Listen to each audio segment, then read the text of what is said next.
Again, that was Britt Convoy reporting for Midday. And diving deeper here on the Midday Jolt, this election day is a big test for voters in several parts of our country. 19 states have enacted more than 24 laws, making it harder for you to vote. At the same time, at least 25 states have laws with provisions that expand voting access. But that doesn't really balance the scales. The Freedom to Vote Act would help. However, it failed to pass the Senate last month. And at this hour, we are getting a jolt of our people's politics with political analyst Quentin Giles. Thank you so much for joining us on this big day. Yeah, thank you for having me. Now, Quentin, what are you concerned when it comes to voters heading to the polls today specifically? Yeah, specifically voter turnout. Like, this is an off-year election, and typically we see that voter turnout is not as high as we would want it to be outside of the big two, right? The midterms and then the presidential election. And that's many different factors. We have money, campaigning, all those things that play into why people don't know what's going on. And sometimes you still have voter apathy. So I'm really concerned about voter turnout because there are a lot of elections that are very important.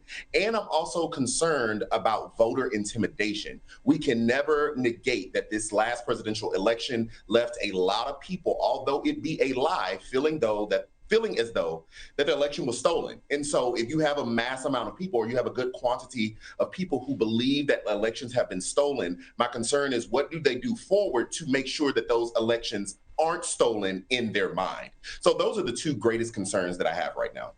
Now, Quentin, do you think that voter intimidation is going to impact the younger voters? You know, there's such a huge drive, especially in the last couple of months, to get young people to the polls. Yeah, absolutely. Absolutely.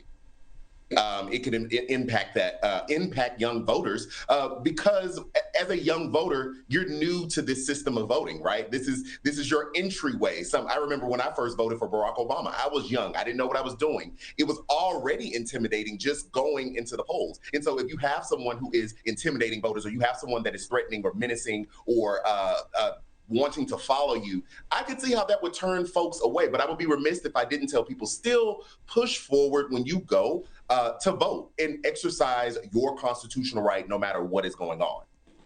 So much taking place across the country right now. What races should we be watching closely as we speak? Yeah. The Virginia governor race, for sure. The Democrats have thrown a lot of big wigs in. You see Barack Obama, you see Joe Biden out there.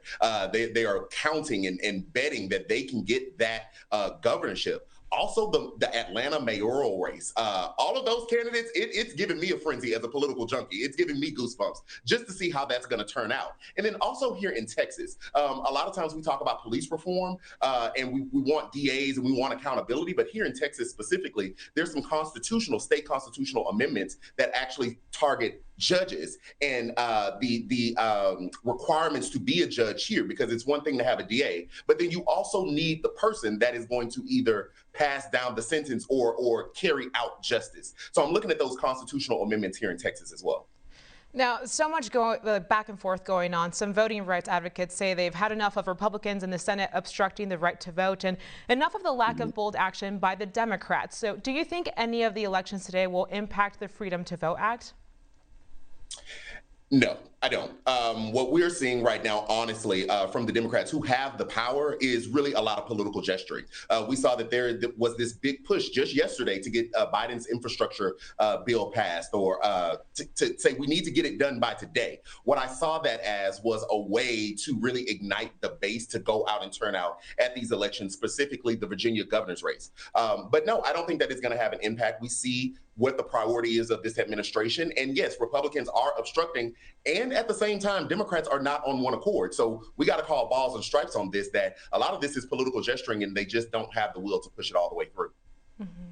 Quentin, police reform has been a big topic today. What states have you seen, kind of take the most action when it comes to discussing this issue in the election specifically?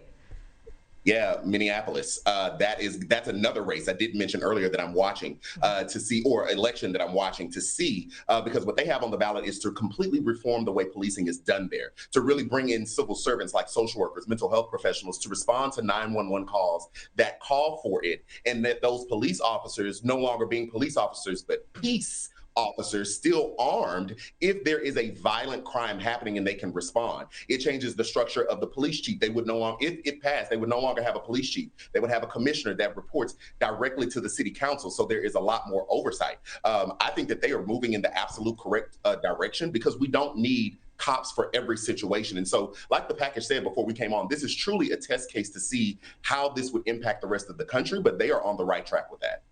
Yeah, no, this is definitely a monumental move. The fight's, of course, not over. Tomorrow, a group of organizers are going to the White House. What can you tell us about this? Yeah, some young folks are going down to make their voices heard, and good for them. They are advocating for voting rights. They are advocating that Joe Biden use his bully pulpit, his power, to push the Senate to end the filibuster, because we see the filibuster in the Senate is stopping a lot of this legislation coming out. So they've gone once before in October, and now they're going back to say we are demanding this, that Joe Biden needs to use his power so that we can enact laws that protect everyone's right to vote. The Democrats can't come and ignite everyone, especially young folks, to get out and vote every 4 to 2 years and then watch the assault continue to happen and make it harder for the people to go and vote. So that's why they're exercising their voices to let it be known. And Giles, always great to have you here on the Midday Jolt. Thank you for all this information. We appreciate it.